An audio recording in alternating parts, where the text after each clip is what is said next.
तो आज का टॉपिक है स्प्लीन। स्प्लीन को अपन कवर करेंगे 9 हेडिंग्स के अंदर।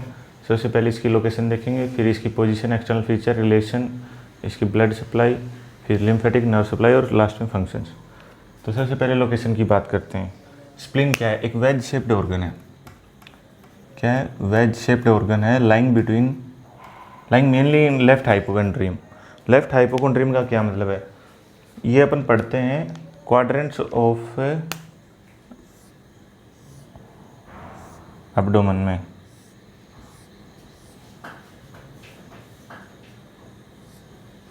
ये मान लो ये अपना एब्डोमेन है, ये ऊपर थोरैक्स वाला रीजन हो गया, ये अपने रिब केज हो गया यहाँ तक। इस तरीके से एब्डोमेन को 9 क्वाड्रेंट्स में डिवाइड करते हैं। तो ये वाला जो रीजन होता है इसको हाइपोकॉन्ड्रियम बोलते हैं, इसको लंबर बोलते हैं।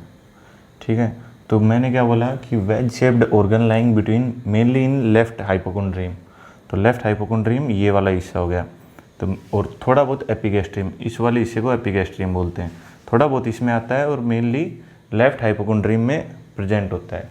Lying between stomach and diaphragm. Stomach हो गया, अपने को पता है जीआईटी ऐसे आती है, ये ऐसे स्टमक होता है। इसी स्टमक के यहाँ पर ये प्रेजेंट होता है, स्टमक के बिल्कुल चिपका रहता है। ठीक है, ये बात समझ में आई। लोकेशन क्या है इसकी? Wedge shaped organ lying mainly in left hypochondrium between stomach and diaphragm. Position क्या है इसकी? तो ये होता है अपनी जो 11th रिब है, सॉरी एक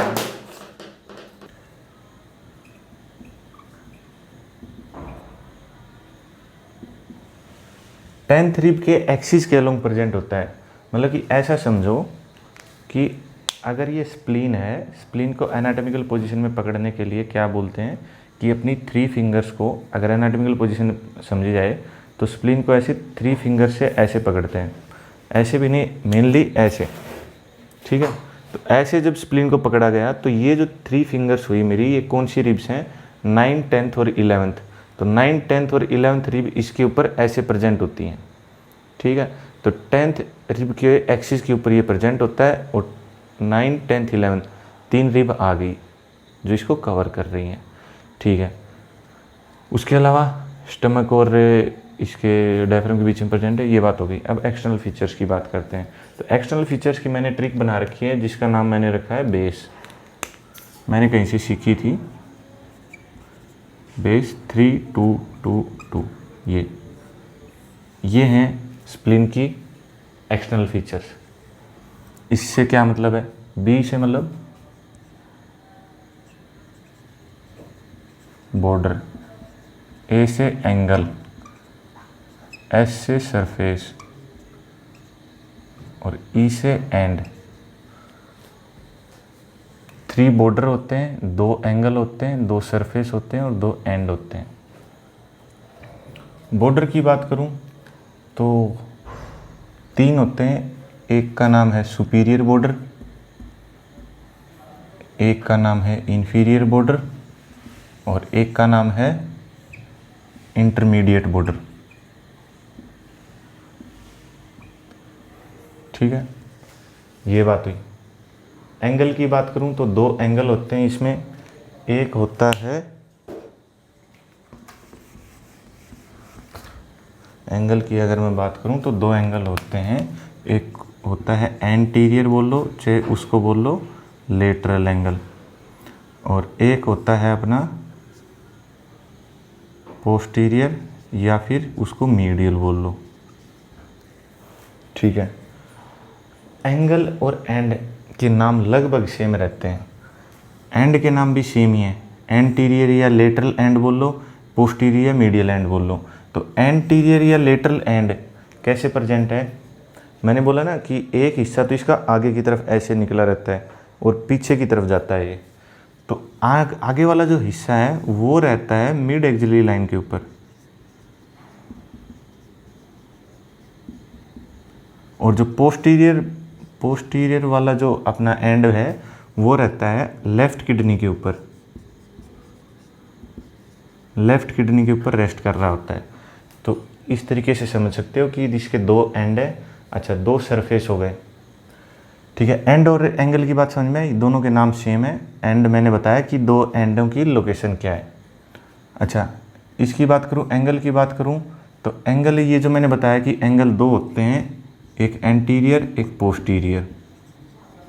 एंटीरियर एंगल की डेफिनेशन क्या है? जो एंटीरियर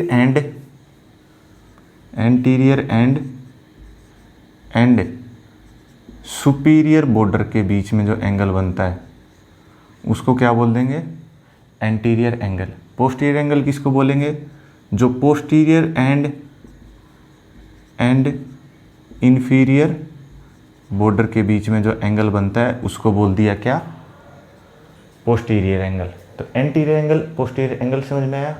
दो एंड थे, नाम दोनों के सेम है, कंफ्यूज नहीं होना, लेकिन मतलब समझ में आना चाहिए। दो सरफेस हो गए, दो सरफेस के क्या नाम रखें? एक हो गया विसरल सरफेस और एक हो गया पैराइटल सरफेस। इतनी बात समझ में आई? तो अपन ने एक्सटर्नल फीचर्स की 4 हेडिंग देखी। ट्रिक थी base, 3 2 2, 3 border, 2 angle, 2 surface, 2 and. उनका मतलब समझाया मैंने। अब बात करते हैं रिलेशंस की। तो रिलेशन होती हैं दो, एक को बोलते हैं अपन विसरल रिलेशंस और एक को बोलते हैं पैराइटल रिलेशन। ठीक है, उसको मैं इस डायग्राम की हेल्प से, ये जो 2 डायग्राम बनाए मैंने, इनकी हेल्प से बताऊंगा। तो सबसे पहले बात करते हैं विसरल की।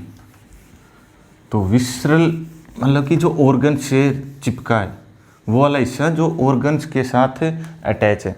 तो विसरल रिलेशन की बात करते हैं। तो जीआईटी बनाई है मैंने, ऊपर से ईसोफेगस आ रही है, स्टमक है, नीचे डिओडिनम है अभी, और डिओडिनम की सेकंड पार्ट से क्या निकल रही है? पेनक्रियाज निकल रही है, और ये है पेनक्रियाज की अनसिनेट प्रोसेस, और ये है tail of pancreas. Tail of pancreas जाके अटैच हो रही है कहाँ पर? इसको बोलते हैं हाइलम। हाइलम ऑफ स्प्लीन के ऊपर जाके टेल ऑफ पेनक्रियाज एंड हो रही है। ठीक है, ये समझ में आई कि एक तो स्टमक है, स्टमक के साथ में है, दूसरी चीज़ मैं साथ की साथ लिख ही देता हूँ। एक तो स्टमक आया मेरा रिलेशन में, विसरल रिलेशन की बात कर रहा हूँ मैं। विसरल रिलेशन में सबसे पहले आया स्टमक, नंबर 2 पे मैंने बोला कि टेल ऑफ पेनक्रियाज। ठीक है, टेल ऑफ पेनक्रियाज जा रही है, वो चीज़ समझ में आई, क्योंकि मैंने जब लोकेशन की बात करी थी तो बोला था कि स्टमक के साथ चिपका हुआ रहता है, इस वजह से वो लिखा टेल ऑफ पेनक्रियाज। ये तो फैक्ट ही है। अब बात करता हूँ इसकी। ये क्या है? ये असेंडिंग कोलन है, ट्रांसवर्स कोलन है, ये डिसेंडिंग कोलन है। तो ऐसे ट्रांसवर्स कोलन और जो डिसेंडिंग कोलन है, ये दोनों एक तरीके से एक फ्लेक्सर सा बनाते हैं, एक एंगल के थ्रू ऊपर की तरफ प्रोजेक्टेड रहते हैं, और वो प्रोजेक्टेड हिस्सा इसके टच में होता है स्प्लीन के, तो उसको बोलते हैं स्प्लीनिक फ्लेक्सर बोलते हैं। अच्छा, इस साइड में क्या होता है? लीवर होता है, तो इस साइड में भी फ्लेक्सर बनाता है जिसको बोलते हैं हिपैटिक फ्लेक्सर, और लेकिन इस तरफ स्प्लीनिक फ्लेक्सर बोलते हैं। तो स्प्लीनिक फ्लेक्सर ऑफ कोलन, समझ में? फ्लेक्सर कोलन क्या है, ये फ्लेक्सर का मतलब क्या है? ठीक है, उसके अलावा क्या चीज़ है चौथी? वो है किडनी। मैंने बोला था कि एंटीरियर एंड कहाँ जाता है? एंटीरियर एंड खत्म हो रहा था मिड एक्सिलरी लाइन में। पोस्टीरियर एंड के बारे में क्या बोला था कि वो लेफ्ट किडनी के ऊपर रेस्ट करता है। तो ये क्या होगी? लेफ्ट किडनी, जो कि मैंने डायग्राम की हेल्प से बताने की कोशिश की है। जो डोटेड स्ट्रक्चर है वो मैंने, मतलब पोस्टीरियर में होती है किडनी। किडनी की पोजीशन क्या होती है? रेट्रोपेरिटोनियल पोजीशन होती है, मतलब पेरिटोनियम के पीछे, तो उसको डोटेड से दिखाया मैंने। तो ये 4 हो गए अपने विसरल रिलेशन। इस डायग्राम की हेल्प से मैंने बताया कि ये स्टमक था, ये स्प्लीन था, ये पेनक्रियाज था, ये किडनी थी, और ये है स्प्लीनिक फ्लेक्सर। अब बात करते हैं पैराइटल फ्लेक्सर की, सॉरी पैराइटल रिलेशंस की। तो पैराइटल रिलेशंस में मैंने अलग पॉइंट ऑफ व्यू रखा है, मतलब इसी चीज़ को, ये तो सामने था, एंटीरियर व्यू था, इसी को मैंने पीछे की तरफ से देखा है। तो पीछे की तरफ से मेरे को क्या दिखा कि ये मान लो स्प्लीन है, ये मेरा स्टमक है, ये टेल ऑफ पेनक्रियाज है, और ये है क्या? किडनी, लेफ्ट वाली किडनी। ठीक है, इतनी बात समझ में आई। अब यहाँ पर कुछ आर्टरी भी होती हैं। जब ब्लड सप्लाई की बात करूँगा तो तुम्हें पता चलेगा कि स्प्लीनिक आर्टरी भी होती है। तो स्प्लीनिक आर्टरी कहाँ ट्रैवल करती है? स्प्लीनिक आर्टरी ट्रैवल करती है टेल ऑफ पेनक्रियाज के पीछे से, ऐसे जाती है और ऐसे सप्लाई देती है। ठीक है, ये बात समझ में आई कि ये क्या है? Splenic artery. वैसे ही स्टमक के साथ में होती है कौन सी? Short gastric artery. Short gastric artery. अब एक बात दिख रही है कि और ये जो ब्लैक पेन से बनाया हुआ है मैंने बाहर की तरफ, ये क्या है मेरी? ये है पेरिटोनियम। ठीक है, तो पेरिटोनियम के फोल्ड बन रहे हैं यहाँ पे। ये भी पेरिटोनियम का फोल्ड है, ये भी पेरिटोनियम का फोल्ड बना हुआ है। तो यहाँ पर एक लिगामेंट बन गया, इसको बोलते हैं क्या? स्टमक और स्प्लीन के बीच में जो लिगामेंट प्रेजेंट हुआ उसको बोला गैस्ट्रोस्प्लीनिक लिगामेंट। गैस्ट्रोस्प्लीनिक लिगामेंट। और ये जो टेल ऑफ पेनक्रियाज और किडनी की तरफ से ये जो बना है क्या लिगामेंट, इसका नाम रखा गया क्या? इसका नाम बोलते हैं इलियो स्प्लीनिक, एक ही आता है लिगामेंट। ये बात समझ में आई। तो ये हो गए पैराइटल रिलेशन। पैराइटल रिलेशन में क्या हुआ? गैस्ट्रोस्प्लीनिक लिगामेंट और इलियोस्प्लीनिक लिगामेंट, और ये डायग्राम, इतनी सी बात है। विसरल रिलेशन वो 4 है और वो डायग्राम है। ठीक है, अब यहाँ पर रिलेशन की बात खत्म। अब बात करते हैं आर्टेरियल सप्लाई। तो जब अपन एब्डोमिनल अरोटा पढ़ते हैं तो उसमें ये पढ़ते हैं कि एंटीरियर में कितनी ब्रांच हैं। तो एंटीरियर में एक ब्रांच देती है जिसका नाम है सीलियाक ट्रंक। क्या? Abdominal aorta. तो एब्डोमिनल अरोटा ने एंटीरियर में एक ब्रांच दी जिसका नाम था सीलियाक ट्रंक। वहाँ से आर्टरी निकलती हैं। पहली वाली होती है लेफ्ट गैस्ट्रिक आर्टरी, दूसरी वाली होती है स्प्लीनिक आर्टरी, और तीसरी वाली होती है common hepatic artery. Common hepatic artery. तो ये जो स्प्लीनिक आर्टरी है, ये अच्छा ये चीज़ एक्चुअली में हो कहाँ रही है? ये स्टमक के पीछे हो रही है। तो स्टमक के पीछे हो रही है, तो ये स्प्लीनिक आर्टरी जो थी वो, अगर मैं यहाँ पर डायग्राम बनाऊँ GIT का, तो ये हुआ स्टमक, और इसी के फॉलो थ्रू में क्या आती है? डियोडिनम, और वहाँ से क्या निकलता है? पेनक्रियाज। इसकी एंसीनेट प्रोसेस हो गई। तो जैसे ही ये सीलियाक ट्रंक की स्प्लीनिक आर्टरी निकली, ये इसके पोस्टीरियर में ऐसे ट्रेवल करती है। किसके? पेनक्रियाज के। जो मैंने डायग्राम बनाया, हाँ ये तो रहा टेल ऑफ पेनक्रियाज। तो पेनक्रियाज के नीचे से क्या आ रही है? Splenic artery. ये क्या है? Splenic artery. तो इसकी ब्लड सप्लाई में क्या लिखेंगे कि स्प्लीनिक आर्टरी क्या है? ब्लड सप्लाई है किसकी? स्प्लीन की, स्प्लीनिक आर्टरी। और ये होती है टोर्चस। टोर्चस क्यों होती है? टोर्टुअस।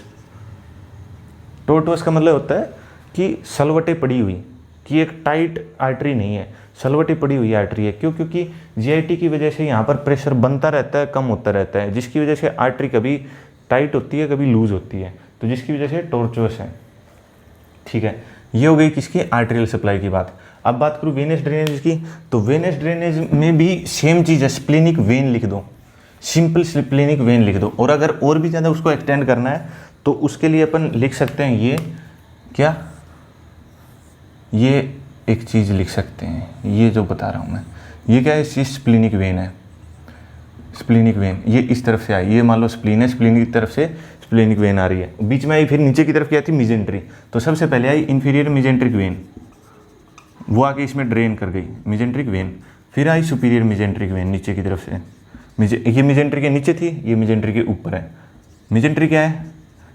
पेरिटोनियम का ये डबल फोल्ड है जो कि स्मॉल इंटेस्टाइन को एक जगह पे स्पेसिफिकली रखता है, मिजेंट्रिक वेन। अच्छा, ये चीज़ हो रही है, यहाँ पर क्या है? यहाँ पर है अपना पेनक्रियाज। तो पेनक्रियाज के हेड के नीचे, तो हेड ऑफ पेनक्रियाज के नीचे जब सुपीरियर मिजेंट्रिक वेन, अच्छा स्प्लीनिक वेन में इन्फीरियर मिजेंट्रिक वेन खुलती है तो इसको स्प्लीनिक वेन ही बोलते हैं। जब उसमें सुपीरियर मिजेंट्रिक वेन ओपन होती है तब यहाँ पे जाके इस वेन का नाम पड़ जाता है पोर्टल वेन। और ये कहाँ पे जाती है? फिर ये जाती है अपने लीवर में। ठीक है, तो ऐसा भी लिख सकते हो या सिंपली ये लिख सकते हो कि स्प्लीनिक वेन, और अगर ऐसा लिखोगे तो अच्छा इंपैक्ट जाएगा। तो आर्टेरियल सप्लाई होगी, वेनस सप्लाई होगी, लिम्फेटिक ड्रेनेज। तो लिम्फेटिक ड्रेनेज में तुम्हें एक बात समझ आनी चाहिए कि स्प्लीन खुद में ही एक लिम्फ ऑर्गन है, लिम्फेटिक ऑर्गन है। तो इसकी खुद के कोई लिम्फ नोड नहीं होते, लेकिन जो इसके बाहर जो कनेक्टिव टिश्यू है कैप्सूल का, उसमें भले थोड़ा बहुत सराउंडिंग के लिम्फ नोड होते हैं। तो ये बात इसमें लिख सकते हो कि ये खुद में एक लिम्फेटिक ऑर्गन है। नर्व प्लेक्सिस, तो यहाँ पे नर्व सप्लाई में एक प्लेक्सिस बनता है जिसको बोलते हैं सीलियाक प्लेक्सिस। यहाँ पे सीलियाक ट्रंक था ना, वैसे ही सीलियाक प्लेक्सिस होता है नर्व सप्लाई में, स्प्लीन में। ठीक है, उसके बाद फंक्शंस की बात करते हैं। तो फंक्शंस में आया phagocytosis, haemopoiesis, immune response, graveyard of RBC. Phagocytosis मतलब पैथोजन को मारना।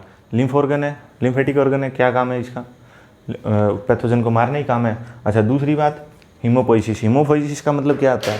हीमोपोइसिस का मतलब होता है कि formation of blood cells, formation of blood cell. अब तुम सोचोगे कि ये चीज़ तो कहाँ हो रही है? बोन मैरो में होती है, लेकिन ये यहाँ पर लिखने का मतलब ये है कि जो फीटल लाइफ होती है वहाँ पर अपना जो स्प्लीन होता है वो भी एक काम करता है हीमोपोइटिक ऑर्गन का, हीमोपोइसिस कराता है। किसमें? फीटल लाइफ में। फीटल लाइफ में है, एडल्ट की बात नहीं कर रहा मैं ये। अच्छा, इम्यून रिस्पॉन्स, लिम्फेटिक ऑर्गन है तो और ऑब्वियसली इसका इम्यून रिस्पॉन्स है। ग्रेवयार्ड ऑफ आरबीसी, ये चीज़ क्यों बोली गई है? ग्रेवयार्ड मतलब शमशान घाट, कि जो टूटी फूटी आरबीसी हैं, जो ओल्ड एज वाली आरबीसी हैं, उन सबको ला के ख़त्म किया जाता है स्प्लीन के अंदर, और फिर उनके जो बिखरे हुए जो टुकड़े हैं उनको वापस से अब्जॉर्व करके नई आरबीसी का या फिर बोलूँ कि ब्लड सेल्स की फॉर्मेशन की जाती है। तो ये अपन ने 9 हेडिंग्स कवर की, इसी के साथ स्प्लीन खत्म होता है।